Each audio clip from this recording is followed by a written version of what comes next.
இயேசுவின் ரத்தம் ஜெயம். Praise the Lord my dear brothers and sisters. இந்த நாள்லையும் ஆவியானவர் உணர்த்தின காரியம், திறந்த வாசலில் பிரச்சனையா? ஆவியானவர் உணர்த்தின வசனம் கொரிந்தியருக்கு எழுதின முதலாம் நிருபம் அதிகாரம் 16 வசனம் 9. ஏனெனில் இங்கே பெரிதும் அனுகூலமுமான கதவு எனக்கு திறக்கப்பட்டிருக்கிறது, விரோதம் செய்கிறவர்களும் அநேகர் இருக்கிறார்கள். For a great door and effectual is open unto me, and there are many adversaries. 1 Corinthians chapter 16 verse 9. என கண்மானவர்களே, இந்த இடத்திலே அப்போஸ்தலனாகிய பவுல் சொல்லுகிறார், எனக்கு இங்கே, அதாவது எபேசு பட்டணத்திலே எனக்கு ஒரு பெரிய அனுகூலமான ஓப்பன் டோர், திறந்த வாசல் திறந்திருக்கிறது. சோ என்ன பண்றேன், நான் இங்க இருந்து ஊழியம் பண்றேன். ஆனால் இங்க அநேகர் விரோதிகள் இருக்கிறார்கள் அப்படின்னு இந்த இடத்துல எழுதியிருக்கிறார். நாம் இந்த நாட்களில் தேவன் எனக்காக திறந்திருக்கிற வாசல்களில் பிரச்சனை இருக்கிறது அப்படின்னு நினைக்கிறோமா? நம்ம கொஞ்சம் யோசித்து பார்க்கணும். அதாவது இன்னைக்கு கிறிஸ்தவத்துல அநேகருடைய அவங்களோட திங்கிங் என்ன அப்படின்னா, தேவன் ஒரு காரியத்தை ஆரம்பிக்கிறார், தேவன் எனக்காக ஒரு வாசலை திறக்கிறார். அது ஊழியமா இருந்தாலும் சரி, இன்னும் உலகத்துல ஒரு வேலையா இருக்கட்டும், ஒரு பிசினஸா இருக்கட்டும், என்ன மாதிரியான காரியமா இருந்தாலும் சரி, ஒரு காரியம் தேவனாலே ஆரம்பிக்கப்பட்டது அப்படின்னா அதுல எந்த பிரச்சனையும் இருக்காது, அது ரொம்ப ஸ்மூத்தா போகும் அப்படின்னு தான் நினைச்சிட்டு இருக்கோம்.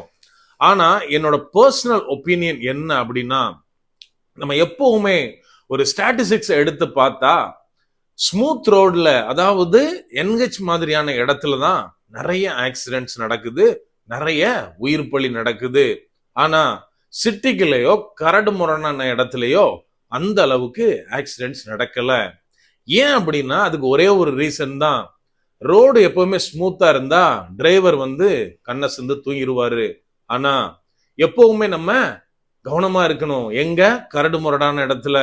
நான் அடிக்கடி கியர் மாத்தணும், பிரேக் அப்ளை பண்ணணும் அப்படின்னா அங்க தூங்குறதுக்கு இடமே இருக்காது.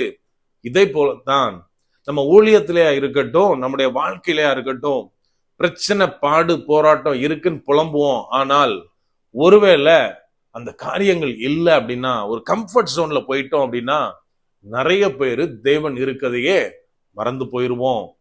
ஆகவே தேவன் சில காரியங்களை நமக்கு அனுமதித்திருக்கிறார்.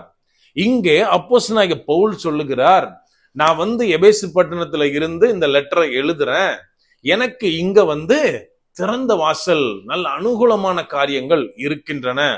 ஆனா இங்க விரோதம் செய்கிறவர்கள், சில கலகம் பண்ற குரூப் இந்த இடத்துல இருக்கு அப்படின்றாரு. அப்படியானால் அங்க என்ன அர்த்தம்? தேவன் ஓப்பன் டோர் எனக்கு தந்திருக்காரு, இருந்தாலும் பிரச்சனை இருக்கு, நான் தினமும் அதை ஃபேஸ் பண்ணிட்டு இருக்கேன் அப்படின்னு தான் இந்த இடத்துல சொல்றார். இந்த மாதிரியான காரியத்தை நம்ம வேதத்துல நிறைய இடத்துல பார்க்கலாம். நம்ம மோசேயை குறித்து பார்த்தால், தேவன் தான் மோசேயை அழைக்கிறார், எகிப்துல இருந்து என் ஜனங்களை கூட்டிட்டு வர்றதுக்கு, இந்த ஊழியத்தை முன்னாடி இருந்து செய்யறதுக்கு நீ வேணும் அப்படின்னு தேவன் மோசேயை அழைக்கிறார். நமக்கு தெரியும், தேவனுடைய ஜனத்துக்கு விரோதமான எகிப்து தேசம், எகிப்தியர் இருக்கிற அந்த இடத்துல மோசேக்கு ஒரு பெரிய ஓப்பன் டோர் கிடைக்குது. தேவன் அதை ஏற்படுத்தி கொடுக்கிறார். ஆனாலும் பார்வோன் முதல் அநேக பிரச்சனைகளை அவர் எதிர்கொள்ளத்தான் வேண்டியிருந்தது. ஈவன் நடத்திட்டு போற வழியில இஸ்ரவேல் ஜனங்களே, சொந்த ஜனங்களே அவருக்கு விரோதமாக முறுமுறுத்ததை நம்ம பார்க்க முடியும். ஆனாலும் மோசே மனம் தரலற தேவனிடத்திலிருந்து பலனை பெற்றுக்கொண்டு தொடர்ந்து ஊழியம் செய்து கொண்டிருந்தார், ஓடிக்கொண்டிருந்தார். என கண்மானவர்களே, நம்ம இதை இயேசு கிறிஸ்துடைய வாழ்க்கையிலையும் பார்க்க முடியும். அதாவது வாருங்கள் அக்கறைக்கு போவோம் அப்படின்னு சீஷர்களை பார்த்து இயேசு சொல்றாரு, படகுல ஏறியாச்சு, கிளம்பியாச்சு. இப்போ தேவன்கிட்ட இருந்து வார்த்தை வந்ததுன்னா எல்லாமே ஸ்மூத்தா கரெக்டா நடந்திருக்கணும். நடந்துதா? கிடையாது. படகு போற வழியில அங்க பயங்கரமான காத்து அடிக்குது, கடல் கொந்தளிக்குது, படகு அமிழ்ந்து போற மாதிரியான ஒரு சூழ்நிலை இருந்தாலும் இயேசு கிறிஸ்து எல்லாவற்றையும் மேற்கொண்டு அவங்க அக்கறைக்கு போனாங்க. இதே மாதிரி தான் நம்முடைய ஊழியத்துல தேவன் நம்மளை அழைத்து ஒரு திறந்த வாசலை தந்திருக்கிறார். நம்ம ஏதோ தந்ததுனால எல்லாமே எனக்கு கரெக்டா இருக்கும் அப்படி காரியம் கிடையாது. மாறாக அதுல பிரச்சனை வரும், போராட்டம் வரும், நிந்தை வரும், அவமானம் வரும், கண்ணீர் வரும், கவலை வரும். ஆனால் எல்லாவற்றிற்கும் மேலாக தேவனுடைய பலமும் நமக்கு சேர்ந்து வரும். அதன் மூலமாக நாம் எல்லாத்தையும் ஓவர் கம் பண்ணி ஓடி தேவனுக்காய் ஊழியம் செய்ய, தேவனுக்காய் வாழ, இன்னும் அநேக அற்புத அடையாளங்களை தேவ நாம மகிமைக்காக நாம் செய்ய முடியும்.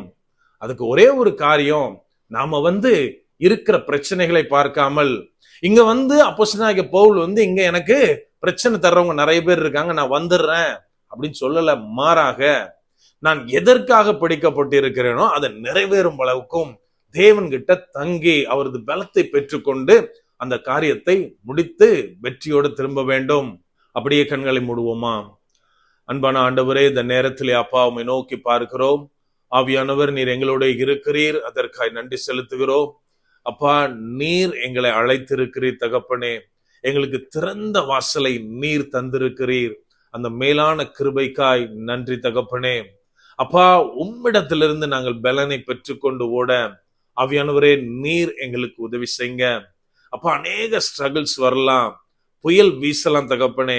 ஆனால் எல்லாவற்றிலும் மத்தியிலும் என் தேவன் என்னை நடத்துவார்னு விசுவாசத்தோடு தேவ பலனோடு ஒவ்வொன்றை நாங்கள் மேற்கொள்ள ஆவியானவரே நீர் எங்களுக்கு கற்றுத்தாங்க. முற்றிலுமா எங்களை தாழ்த்தி ஒப்பு கொடுக்கிறோம். பலப்படுத்தி ஆசீர்வதிங்க. மீட்பர் இயேசுவின் மூலம் ஜெபிக்கிறோம். ஜெபம் கேளும் எங்கள் நல்ல பிதாவே. ஆமென். God bless.